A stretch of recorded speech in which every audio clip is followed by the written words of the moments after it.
Thanks y'all for joining us today. We're really excited to walk you through a little bit about what we're doing with heat mapping in New Orleans.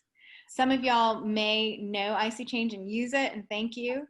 But for many of you who don't, this is our introduction to how we've used ISeeChange. Most residents and citizens don't have free time to participate in a lot of the major decisions that happen when it comes to infrastructure and adaptation. And we have quadrupled, if not more than that, the amount of feedback and data collected from traditional meetings that the city or engineers have in our community. And a lot of you have come to us potentially from our flood work, where you've been using rain gauges to document flooding and taking pictures of flooding and telling us stories about flooding.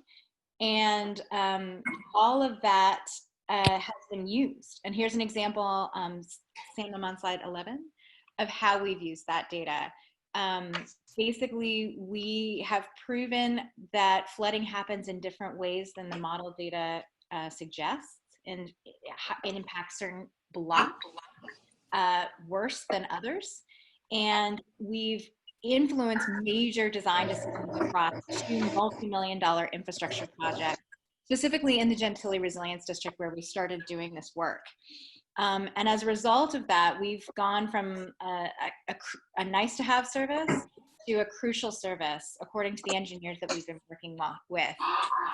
They learned the value of community voices in this precise technical work when it comes to flooding in New Orleans. So if you have been using ISeeChange this last year, we documented over 5 major flood events. One you see here from July 10th is the one that most people will recognize. This is people across New Orleans documenting flooding with photos, stories, and rain gauges. These are instruments to record how much rain falls in our city at what intensity. There was the major event, July 10th, that many of you will remember from last year. But then there's minor events, like this one that happened on August 26th in 2019, that really impacted very, very specific neighborhoods.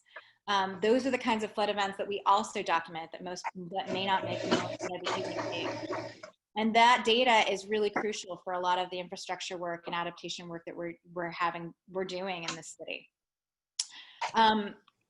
Slide 15, Sam. This is an example of what a rain gauge looks like and a good example to transition us to the heat work. Rain and heat are intrinsically related in this city, which is why we're focusing on heat right now. We over concrete our town. We've paved over the swamp, and that causes these 2 intense impacts to happen. As we heat up and bake our streets, nature's air conditioning is our monsoon rain events. The fact that we've been having such increased intensity and flooding in our city is related to the heat. So the more that we tackle this from multiple angles and understand how these 2 dynamics play out, the better able we are to focus solutions in targeted ways. So if you are interested in posting a rain gauge, by the way, before I talk about the heat work that we're about to do, please let us know. We will bring rain gauges and some rain gauge info to the drop-off sites. And if you're interested in installing it, you can install it yourself and work with Sam and Scott to do that. But it really does matter. So let's talk about heat. Why does this matter in our town at a very granular level? Well, most people talk about flooding. It's really easy to see on ISeeChange, but urban heat is this invisible threat. It is, and it really impacts our health. Flooding is the most costly impact, the most costly natural disaster, but the deadliest natural disaster is heat. It kills more people than any natural disaster combined. And it's really hard to photograph. It's really hard to see. It impacts your body at the way climate change impacts the earth. If you think of how it impacts your brain, it impacts your heart, your respiratory issues, like the way, if you are in any way stressed with any kind of condition, health condition, then heat really can hurt you in ways that most people don't appreciate.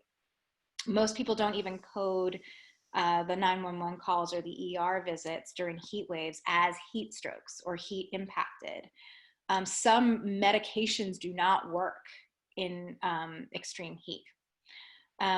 People who have mental health issues are really impacted by urban heat and heat. And that's why some folks have studied the relationship between violence and heat in our urban communities. But it is the least understood of all the natural disasters because it's so hard to see and it's so hard to measure. So next slide. So what we started doing was because of our work in the Gentilly Resilience District, we started collecting stories about heat, and we also started putting up sensors about heat. This is a woman, an elderly woman who told one of our ISeeChange engagement reporters about her heat experience in the St. Bernard area. And that was just in her yard that she experienced a heat stroke. We've also been talking to folks on ISeeChange who work in kitchens. Obviously with COVID, that's not as bad, but still, I mean, when you have a lot of people working inside really hot kitchens during a really hot summer, it can be really dangerous, create really dangerous conditions. And people feel it. People feel that heat, feel the tension, feel the impacts. We do have experience with heat. We worked on a variety of heat sensing projects in the past. In New York, we put temperature sensors inside people's apartments who did not have AC to model indoor urban heat waves. And we found out by doing this sensing work that outdoor heat waves and indoor heat waves behave very differently.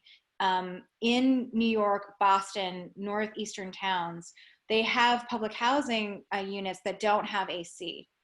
We learned that there is no federal right to cool.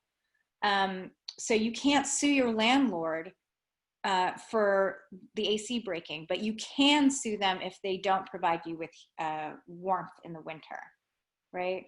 In New York, with these sensors, we've learned that heat waves happen 3 to 4 days before a heat wave outside happens, and because the buildings are trapping heat, and that heat impacts that are dangerous can last up to 10 days after the National Weather Service has said the heat wave is done.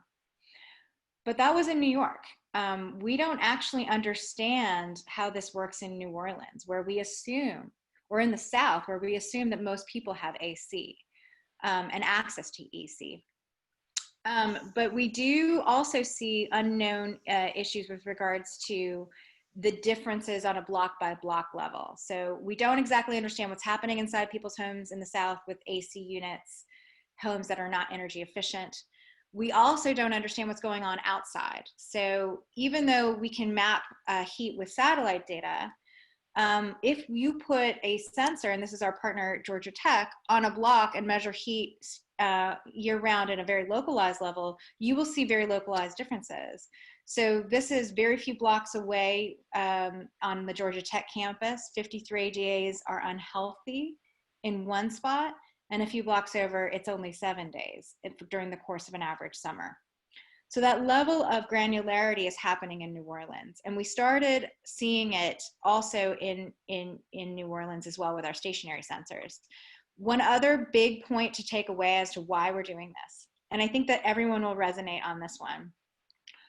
The National Weather Service's official measurement for heat, for temperature records, for the city of New Orleans is in Kenner, also known as Jefferson Parish, also known as the New Orleans International Airport. And that particular heat sensor is measuring in the shade. That's the National Weather Service standard. They measure heat in the shade. But also, if you'll see, but it's facing a green space and it's facing a largely swampy area on the left. We call that a rural reference. In other words, it's probably more indicative of how New Orleans would measure if there was no development whatsoever, no concrete, no streets, no city. So that is actually a big reason why we may be, we expect to see differences in how New Orleans measures versus how the National Weather Service measures heat on a given day. And this is where our weather alerts come from. When the National Weather Service says there's a heat alert, they're using this sensor. Okay. So we started putting sensors outdoors last year and trying to sync those sensors to our community dialogue platform on ISeeChange. We have not achieved perfect syncing, but we do send notifications when we see temperatures changes on those sensors. We've been getting notifications from these sensors on a daily basis every morning when they exceed the healthy threshold. But we're trying to figure out how often we want to engage residents about these sensors. But we really believe wholeheartedly that data can and should be a dialogue. From these sensors, we have seen distinct patterns. We're seeing anywhere from 6 to 10, sometimes this is mostly the average is 6 degrees difference from the airport in the average summer. This is in the St. Bernard area of Gentilly where we have stationary sensors. We also see that at night there's an interesting pattern with regards to how temperatures dip down below what we're measuring at the airport. And a lot of that has to do with heat retention at the airport because it's referencing green spaces. And I can go into that into detail, but it's a really interesting finding from our sensors. We also have some sensors in the 7th Ward in partnership with Healthy Community Services, a local community group. And one of the hottest sensors in our 7th Ward sample is in Hardin Park. We're facing the playground where the kids play on blacktop. Kind of problematic that there's not enough shade for those kids. Another interesting finding from these stationary sensors is the effect of wind. Just as much as shade, in fact, more so, wind seems to be a huge factor in keeping our city cool. So really seeing a lot of evidence suggesting that planting trees is a really great benefit in the day, but the net benefit really can be impacted if we don't plant trees with maximum wind movement. We don't want to break the wind. We want to enhance air movement in the town. So really needing more data as we place more sensors out. Finally, we are experimenting with these FLIR cameras in partnership with NOAA and CAPA. These are taking pictures of infrared pictures to see temperature differences, and we're going to be deploying them throughout the summer as long as we can with Jerry's permission, and then we'll maybe get some ourselves on ISeeChange to measure temperature differences in areas of interest. And we will be interested in any of the drivers volunteering to take pictures with these cameras and posting them to ISeeChange and telling us about a little bit more about the information of the neighborhood, the context of what heat is like there. Basically, this work with CAPA and NOAA is part of a larger effort with the Department of Health. We are putting more stationary sensors out in Central City. We are reaching out to the whole of ISeeChange, the New Orleans community, to help tell stories, because we know not everyone can drive with us. We know that people are impacted in different ways and at different levels in the city, and we need to understand that heat exposure better. Without community context about heat exposure, about how we're feeling on a day-to-day basis, the data doesn't really mean much to those who want to do something about it, namely the city of New Orleans. So the more that we talk about our health, the more we talk about how heat impacts our daily experiences on ISeeChange, the more we're able to kind of generate information that will allow us to point all of our resources in a more targeted way. So we are asking all y'all to sign up for ISeeChange if you haven't, ISeeChange.org, or on ISeeChange Tracker on iOS or ISeeChange on Android. That is a huge deal. We're asking y'all to use the app to annotate your drives.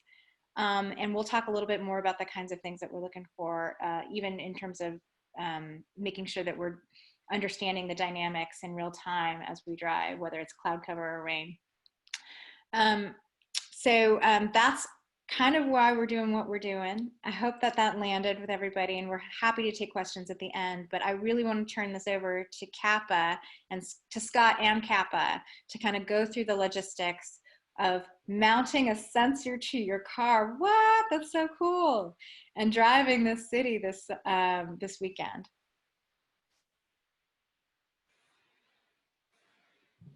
Scott, do you want me to do this? Joe, do you want me to do this? No, that's okay. Are you planning on showing the video? Yeah, we're about to. That's okay. The next couple slides. So I'll do this part. So basically, okay, what we're asking all of your pairs of drivers to do is to pick up equipment. We're going to show you, have a slide. The next slide will show you how much, where to meet us and what times. We need everybody to wear masks. We're going to be wiping down the equipment and trying to stay as COVID safe as possible in this process, but we need everybody to do their part. So if you don't come up, drive up to us with a mask or come up to us with a mask, we won't be able to work with you. I will have masks as best I can. If you need one, let me know. But we need you to wear a mask. We need everyone to sign a digital waiver, which we emailed. If you don't have access to, if you can't sign it electronically, let us know. We can have some printed versions for signing. We can't work with anybody if they don't sign that waiver. We're working with cars in a heat event in COVID. It's just too dangerous without everybody signing a waiver. And for volunteering, Joey has done heat campaigns like this across the country, and we're using his waiver. So drive the routes that you've been assigned during your time slots. So Scott will be emailing the routes, what we're calling polygons. And those routes are designed to hit a variety of different landscapes and types of areas in the city. And if you can, practice your route ahead of time. It's nice to be able to kind of do the drive at least once before you've got the sensor mounted, so that it is a little bit more second nature and it's not unfamiliar.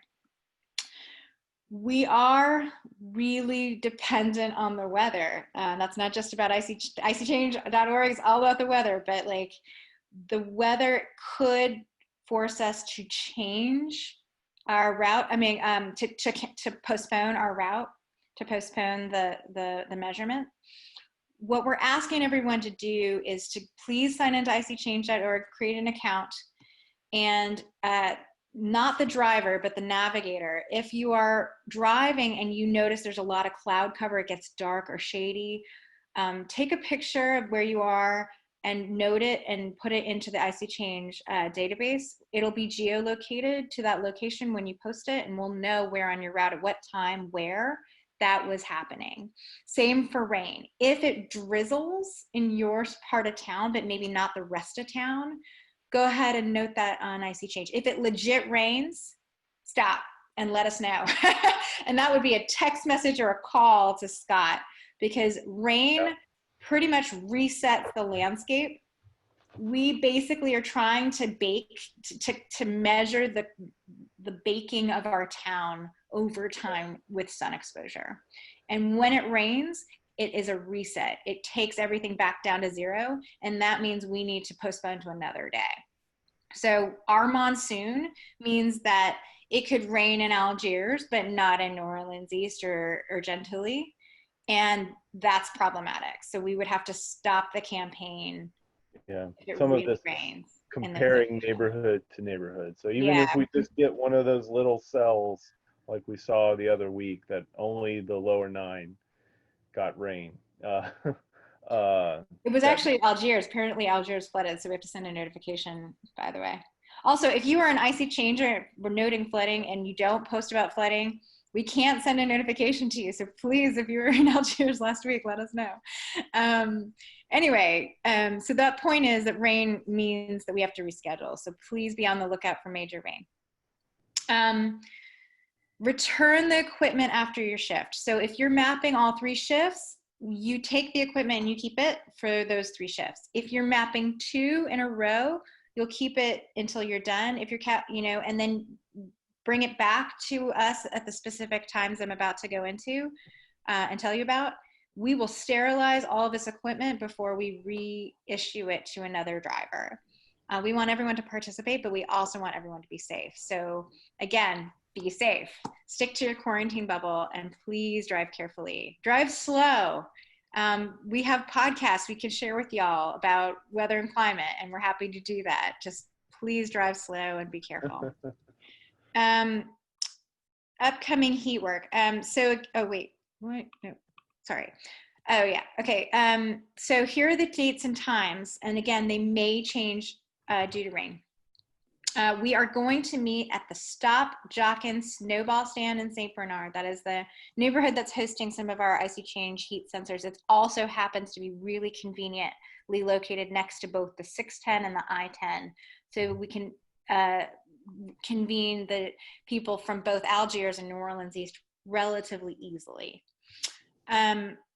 We also, so basically we're asking the people who are doing morning shifts, and again, I hope Scott has sent out the routes and the shifts, but if you are a morning shift driver, if you volunteered for 6 to 7 a.m., please pick up your equipment on Friday night from 5 to 6.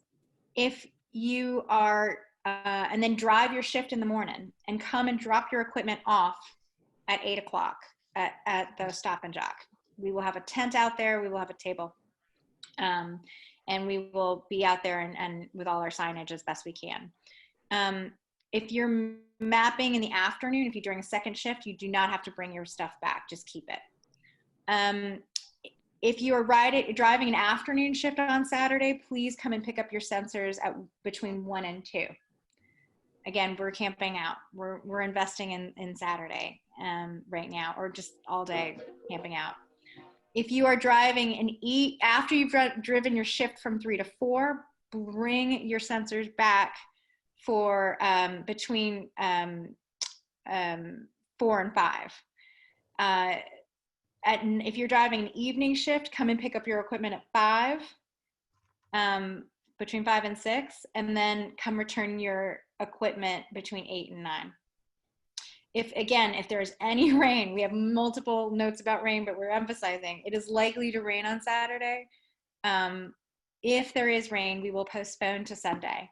If there's rain on Sunday, we will postpone to Wednesday. And we are going to keep drying until we get it done. This is a huge logistical exercise. I appreciate everybody's patience. So now we have the video. Thanks, Joey, for noting that. Joey notes that if it does rain, bring these sensors inside of your vehicle or under a jacket if you're on a bike, because they do have electronics that are just open. So good point. We will add that to our materials. The little guys that need protection from the rain as well. And I haven't sent out the routes yet, but you saw that calendar. It's a little complicated. I can share calendar invites with you if that helps you figure it out. And I'll be emailing your pairs separately with your routes and times with the schedule later tonight. So, after you receive those emails, if you have any questions, please call me tomorrow, where I'll be listening on the phone. I'll leave my number in the email that I send you. But I'll be at Stop Jockin' a lot on Friday and over the weekend, so stop on by.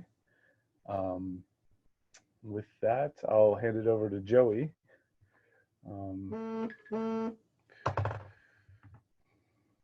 I think you're missing. Well, I think Joey's handing over to the video is what we're doing here. There we go. Yeah. Any questions you have during the video, feel free to pop in the chat, and or you can unmute yourself after. Go for it. Hello, and welcome to the CAPA Heat Watch volunteer training video. Thank you for participating and taking the time to learn about the first step in safeguarding your region from heat waves. Heat Watch has been performed in dozens of cities around the world. with more emerging every year. You, as a volunteer, are the core of this effort, and it couldn't happen without your active participation.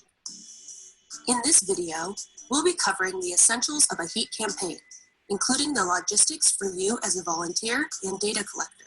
These steps include preparation, activation, execution, and follow-up of your campaign. After viewing this video, you will be asked to complete a short knowledge check quiz, so be sure to pay attention to your role. If you missed something, you can always go back and view the video at any time while taking the quiz. There will also be a volunteer release of liability waiver linked in the knowledge check that all volunteers must complete before participating in a heat campaign. The liability waiver simply states that you are participating at your own free will and that you will do your best to follow all the instructions. CAPA Strategies, which stands for Climate Adaptation Planning and Analytics, is a global consulting group that works with community groups to better prepare places for the impact of climate change-induced hazards. CAPA's flagship service, the Heat Watch campaign, is a volunteer-based program aimed at better understanding urban heat islands and how they contribute to the overall distribution of heat in cities.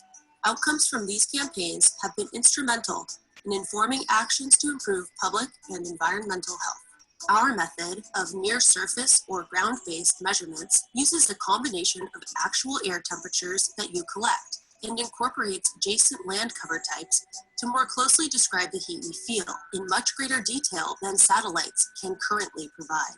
The on-the-ground method involves collecting tens of thousands, or in some cases, hundreds of thousands, of individual measurements of temperature and humidity simultaneously across urban areas at 3 times throughout a high heat, no rain day.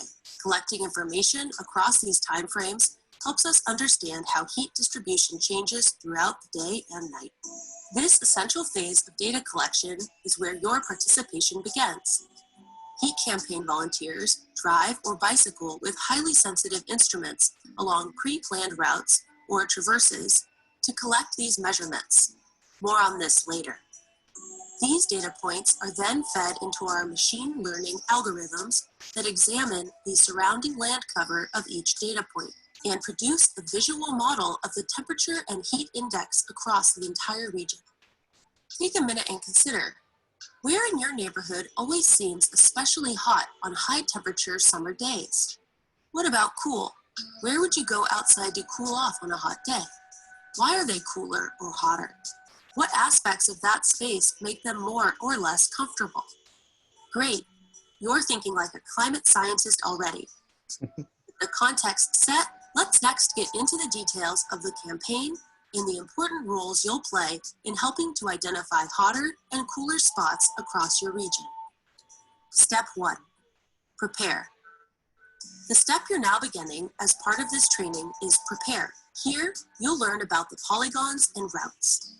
In order to map heat across an entire region, your campaign's overall study area has been split into multiple sub-areas, or polygons, as we'll refer to them.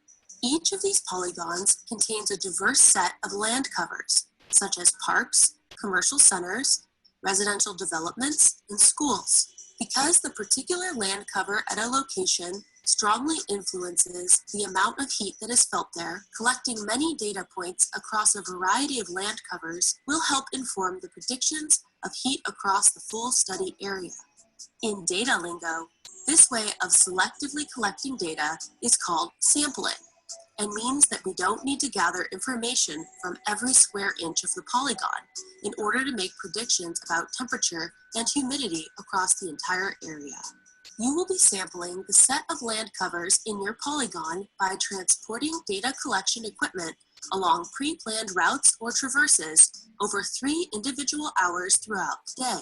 To help in this task, you may serve as a driver, navigator, or bicyclist. If driving, you'll be paired into teams of 2 people, 1 driver and 1 navigator.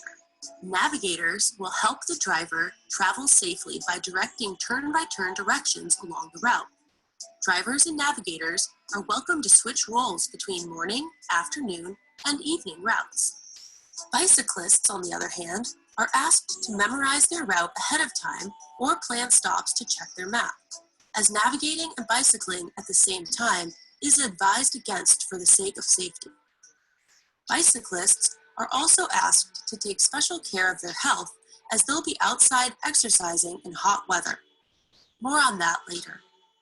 Across all these volunteer roles is the responsibility to be safe and adaptive while traversing your routes. For an assortment of reasons, you may need to stray from your plan while driving or bicycling. We will discuss how to handle these adjustments later, though want to emphasize the importance of being flexible when needed throughout the campaign. Whether driving, navigating, or bicycling, your campaign organizer will reach out to you after this training to assign polygons and driving routes, as well as to coordinate teams of drivers and navigators. If you have the extra time, you might practice driving or bicycling your route prior to campaign day to familiarize yourself with the turns and traffic patterns. After this training, you'll also need to sign the Heat Watch volunteer waiver in order to participate. Step 2. Activate. In this step, your organizer will confirm the date of the campaign and coordinate when and where you can pick up your equipment. As your tentative campaign date approaches, your organizer will be paying close attention to the weather forecast and keeping an eye out for the ideal high heat, clear skies day. Once this is determined, they'll send out an email confirming the date or advising backup plans, as well as advising a time and location for you to pick up your equipment. Your equipment package will consist of several items: your data collection unit, a charging cable, a wall adapter, and a car adapter. Because our process relies on reuse, all of these materials are required to be returned to your organizer in a timely fashion after completion of your campaign. The package also contains a Science in Progress bumper magnet to be affixed to your rear bumper, letting other drivers know that you are on an important mission for science. If you plan to keep thinking like a climate researcher, you are welcome to keep the bumper magnet as a token of our appreciation.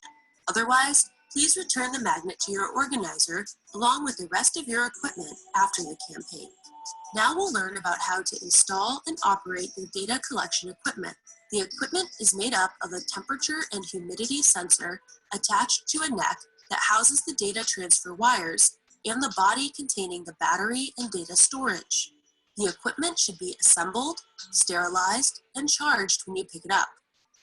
Once you've arrived at the beginning of your route and are parked in a safe spot, turn on the sensor and wait for the blinking green light to turn solid. This is how you know if the GPS is tracking. If it takes more than 10 minutes, move to another location and try again. With the sensor set, roll down your passenger side window, fit the window into the slot of the device, and roll up the window until the device feels stable and secure.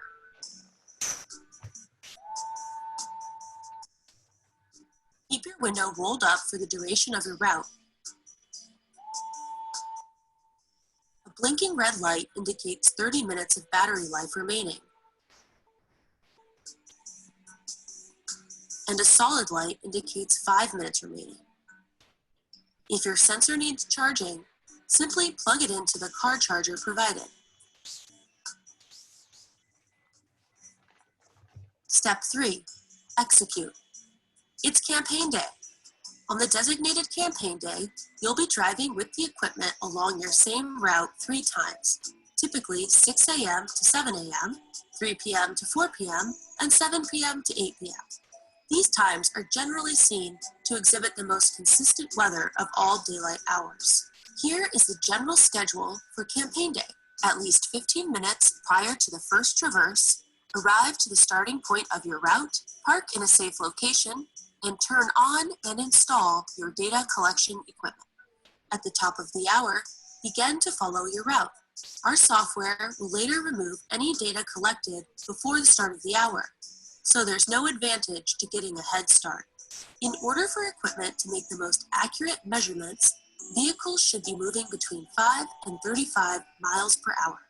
All driving routes are designed to avoid highways and fast-moving roads, but if you find yourself on a road with a higher speed limit than 35 miles an hour, you may try driving in the right lane or turning on your hazard lights to indicate you are intentionally moving slowly. Driving safely is the most important, so if you need to move with the flow of traffic, please do so.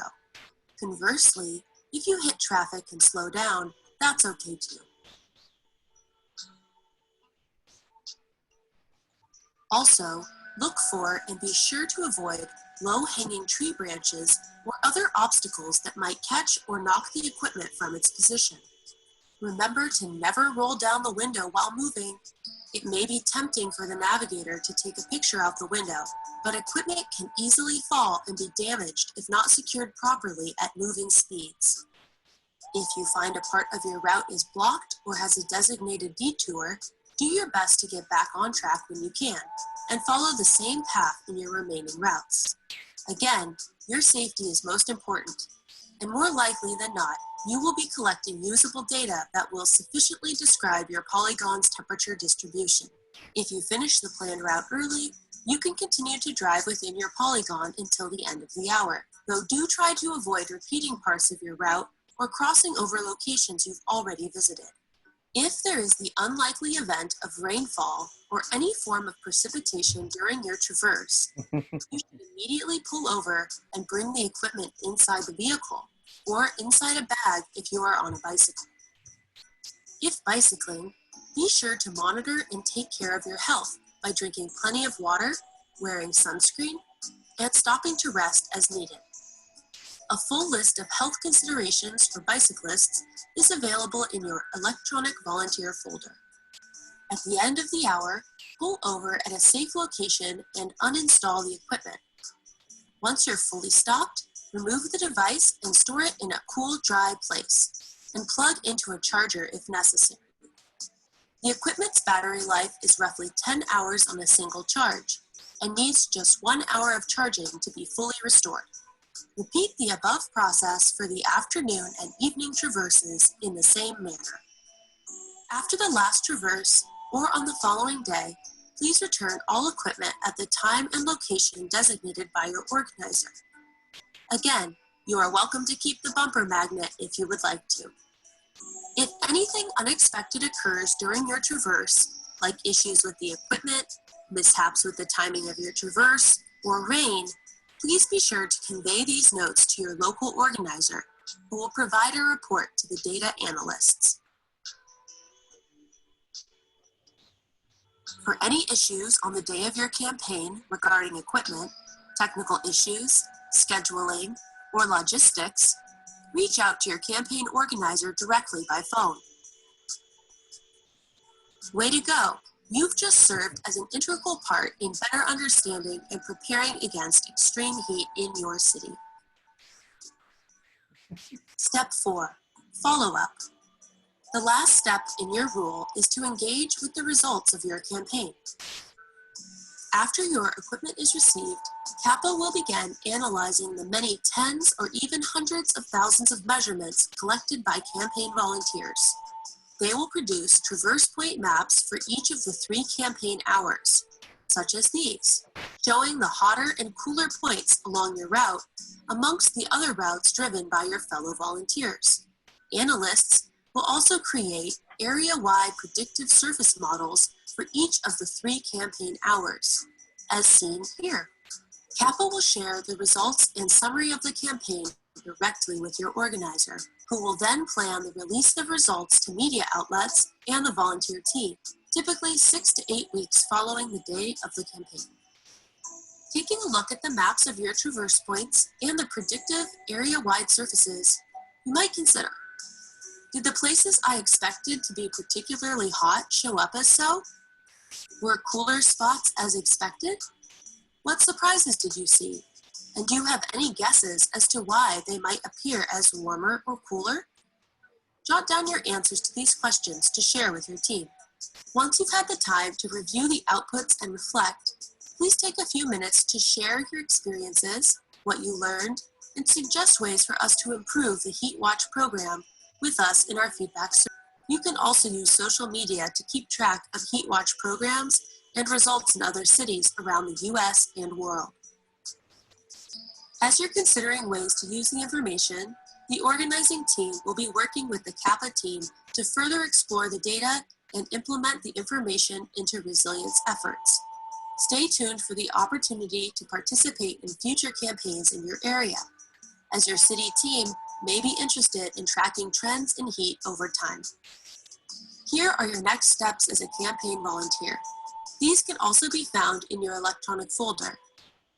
Complete the knowledge check found in the volunteer folder. This should only take 5 to 10 minutes maximum. Sign the electronic volunteer waiver. Your organizer will contact you to assign your polygon and driving route. Practice driving your route and review campaign materials, including rewatching this video as needed and reviewing volunteer facts. Pick up or receive your equipment at the time and location to be designated by your organizer.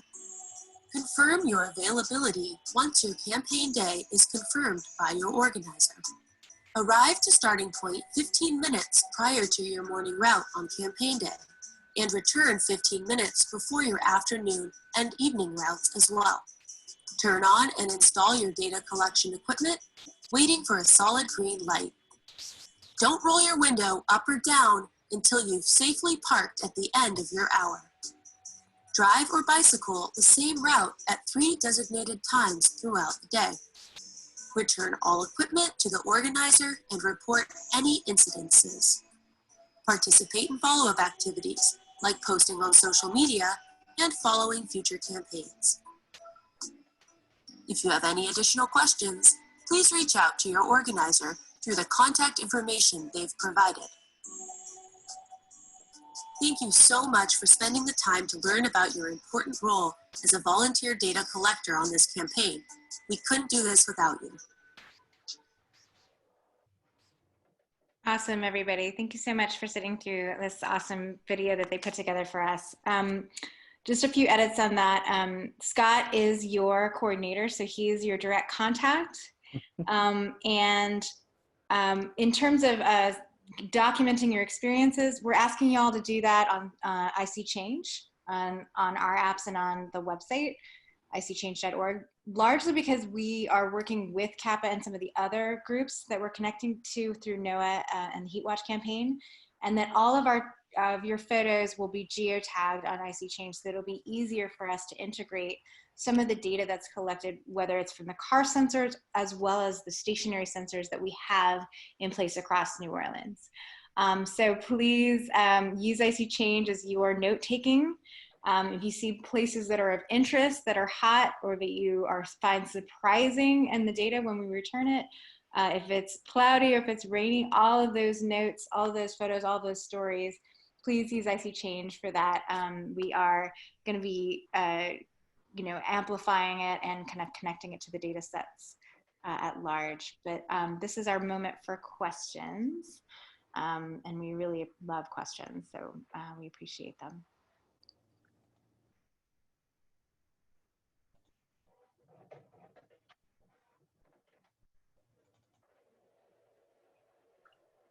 We'll also be following up via email with all the notes, the video, and kind of, your specific routes if you haven't seen them.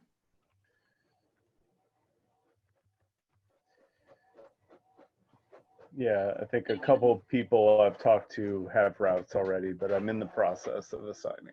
Okay. The other thing is we'll be definitely, in terms of, our team watches the weather for a living, but boy, are we really watching it and really in touch with the NOAA office. It is likely that Saturday will rain. We are going to continue. We're going to do that morning route and hope that we can get that one in, but likely might be postponing the afternoon and evening routes to Sunday. So please be aware if you we're going to email and call and text everybody with weather updates as we can. And just keep in mind, we have at least 2 weather postponement dates, Sunday as a backup, as well as Wednesday.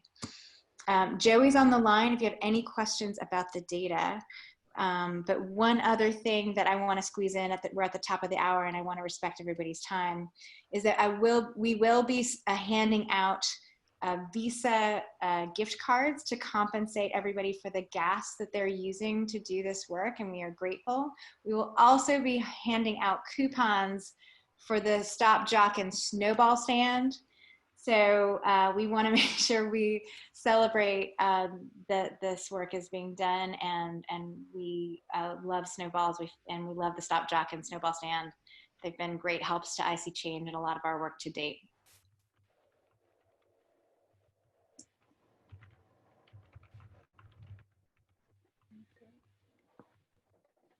Any other questions?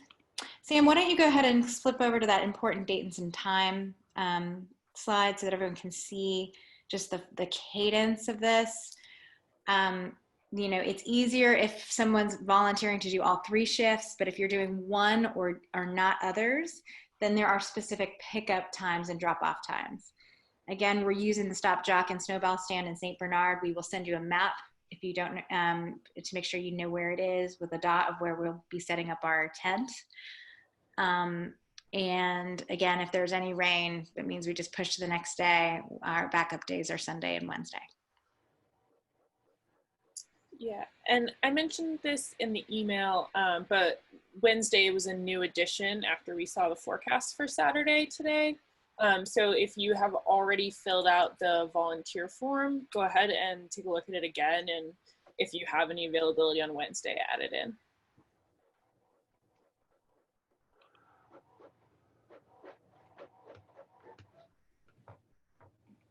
Okay.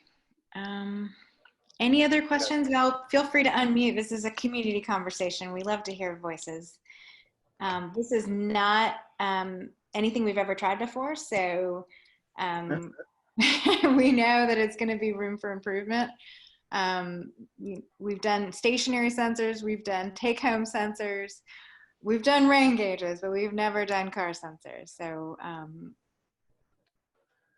we're learning just as much.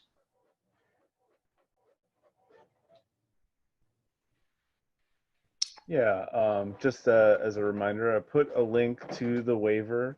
I think it's meant for printing out and signing, although I think you can, if you want to make your own copy of it, if that helps. But I think we need you to sign it. So we don't have the video referred to electronic signature capability. We don't have that at this time. So I'll have printouts at Stop Jockin'. If you don't have a printer, but if you want to print it out early, if you want to print it out, sign it, and scan it, that's pro level. But we'll have it at Stop Jockin' and before you receive the equipment, regardless. And I would just note about taking pictures. We want people to take pictures. There were some things about taking pictures. For the car mounted sensors, I don't know if you could see that. I can't see myself. Yeah, it's just mounted by rolling the window up. So don't forget that. Your excitement to take a picture, you do not want to roll your passenger side front window down, because that window, between the window and the frame, is where the sensor is lodged. That's how it stays mounted on your vehicle. So just for, where's the on button, Scott? Can you show everybody the on button? Yeah, it's a little bit different for the bike sensor. Matt and Karen, I see you guys. But basically there's a switch. And about 15 minutes before you get started, you want to turn it on, and just to make sure everything, it gives it a little time to warm up. And once a green light starts blinking, you can start moving.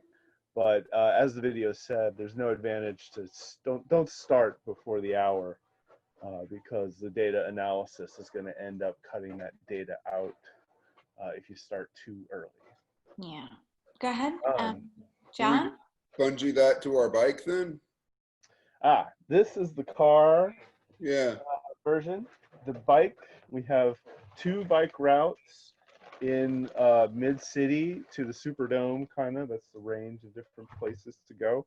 Freaking awesome. 4A and 4B. And for the bike, there is a handlebar mount. Oh, wow. Okay. The humidity sensor up top, just like you have a long pole for the humidity sensor in the... I think we should do that. No. And then here's the charging port. I'll note it's micro USB, but we've got cables in all of the packs.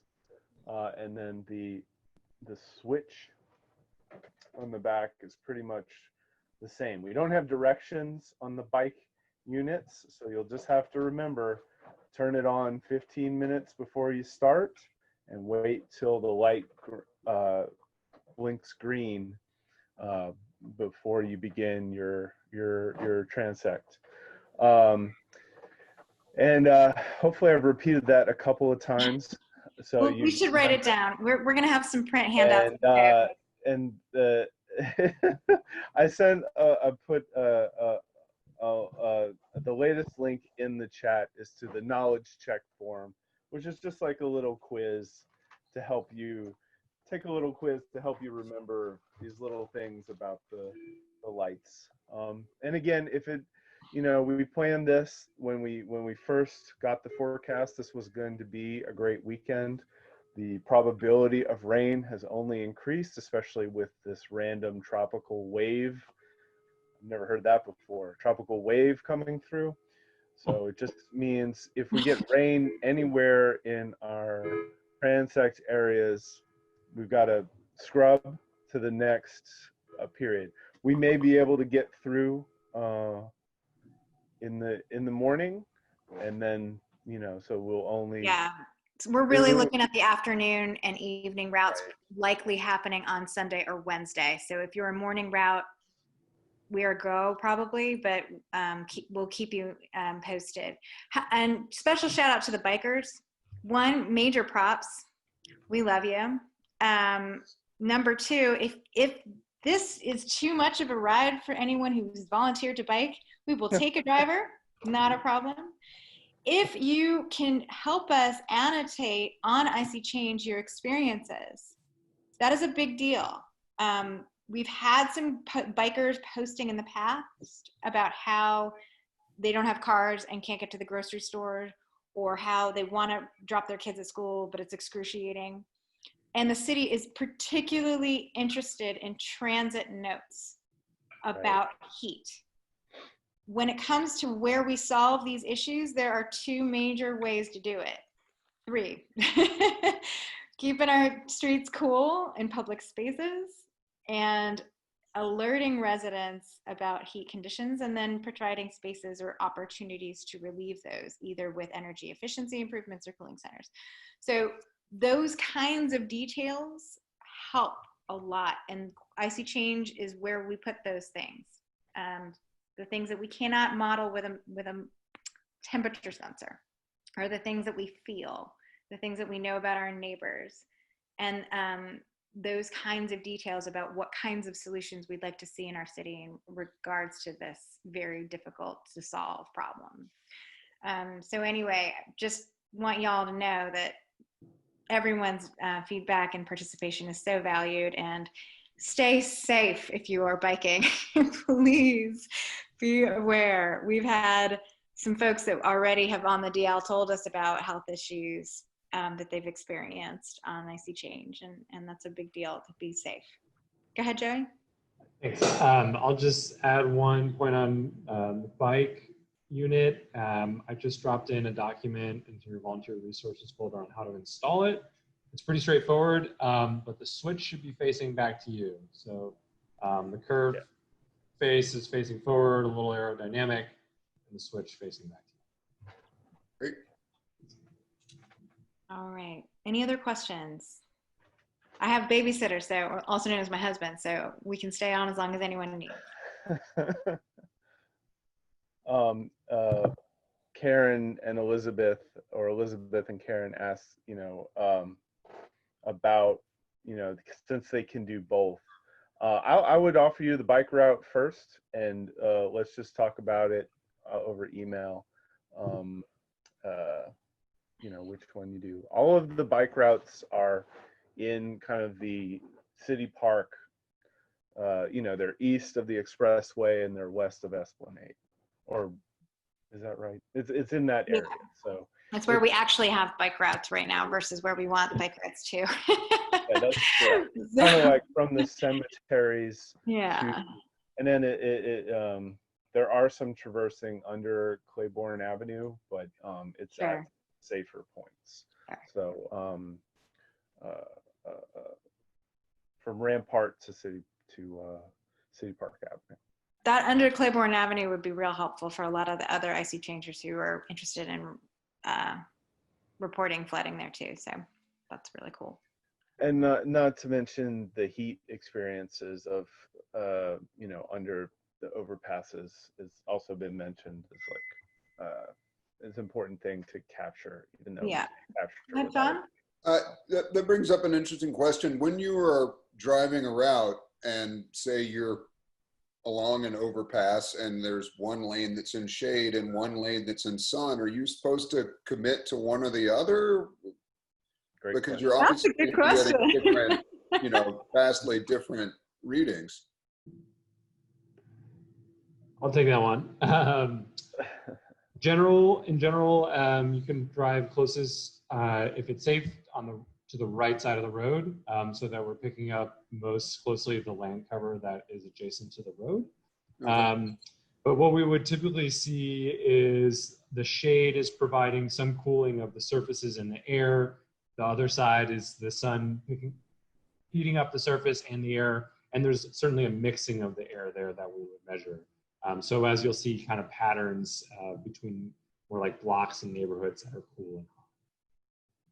And when you're in the route, if it's safe, again, the bikers would have to stop, but the drivers, the passenger could be the documentarian, so to speak. Things you notice about the infrastructure, about the streetscape. Other things that you notice about people, like one of the reasons why we're working in Gentilly is there's a project where there's no parks, and most people hang out under the under the 610. So understanding how people are, as you're driving by, how people are coping with heat, like if they're sitting in shade or trees. Even notes about air quality could be of use here. We know that heat and air quality are connected. Again, and the bikers are going to be feeling the heat. So whatever words you would want to use that might be G-rated, please let us know. Again, safety first. What is the precision of these temperature measurements? So the precision is plus or minus half a degree Celsius, Oh. And they take a measurement every second. Oh. We also are working with temperature and humidity sensors that are stationary, and I think our I don't know how your humidity sensor accuracy is, Joey, but we have other ways of measuring it too.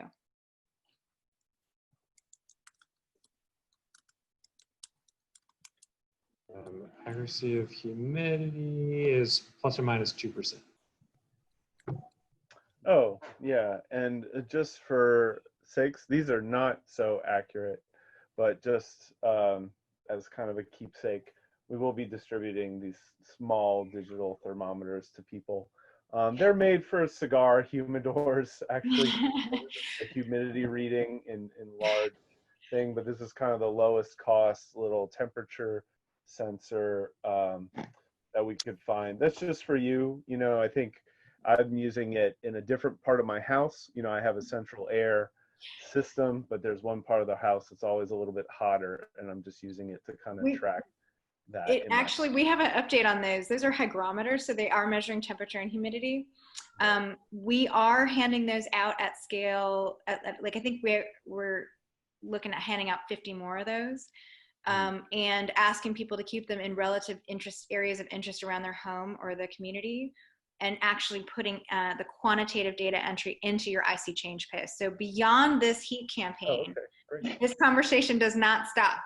We will be handing out these, you can add your data to your posts, your stories. So again, the bikers, when you have a hot day, you want to add it in August, tell us about it. Any of the drivers, anyone, just again, in your daily life, we'll have these out and you can add that data to the database. Because between the stationary sensors, the car sensors, and the story data, and some of the weather stations even that we have out, we're going to have a really interesting picture of heat this summer in New Orleans. Well, we will be sharing this recording with you and also the slides as well. And all of our contact information you should have, but it is also in the slides. And don't hesitate to reach out if you need anything. Thank you. Awesome. Thank you all so Thank you, much. guys. Thanks. Thanks, y'all. Best of luck. Thanks. This will be fun.